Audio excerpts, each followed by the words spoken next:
ఉన్నారండి? మేమైతే చాలా బాగున్నాం. మీరందరూ కూడా బాగుండాలని అనుకుంటున్నాం. అందరూ బాగుండాలి, అందులో మనం ఉండాలని కోరుకుందాం. ఇదిగోండి, ఇది చూసారు కదా, మనం ప్రతిరోజు బియ్యం కడుగుతాం కదండి. ఆ వాటర్లో, బియ్యం కడిగిన వాటర్లో కాఫీ పొడి వేసేసి ఒక 2 రూపీస్ ప్యాకెట్ అయితే సరిపోతుందండి. రాత్రి మనము బియ్యం కడిగిన నీళ్ళలో ఈ కాఫీ పొడి వేసేసి మర్నాడు సాయంత్రం, అంటే ఉదయం కాదు, మర్నాడు సాయంత్రం మనం కొద్దిగా మొక్కలకి కొద్దిగా ఇచ్చామనుకోండి, మందార, గులాబీ, తర్వాత ఏ మొక్కకైనా మనం ఇవ్వచ్చండి. ఇచ్చినట్లయితే ఏమన్నా మనకి చీడలు ఏమైనా ఉంటే చీడలు ఏమైనా ఉంటే పోతాయి. తర్వాత మనకి మంచి బాగా ఫ్లవర్స్ వస్తాయండి.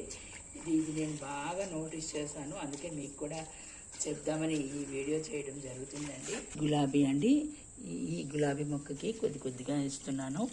ఇది కూడా గులాబీ మొక్క అండి, దీనికి కూడా కొద్దిగా వేస్తున్నాను. అదేవిధంగా ఇది మందార అండి, ఇది మందార, ఇది పసుపు మందార అన్నమాట అండి ఇది. తర్వాత ఇది కరివేపాకు అండి, కరివేపాకు మొక్క, దీనికి కూడా కొద్దిగా వేస్తున్నాను. చాలా బాగుంటాయండి ఫ్లవర్స్, దీనికి కూడా వేస్తున్నాను.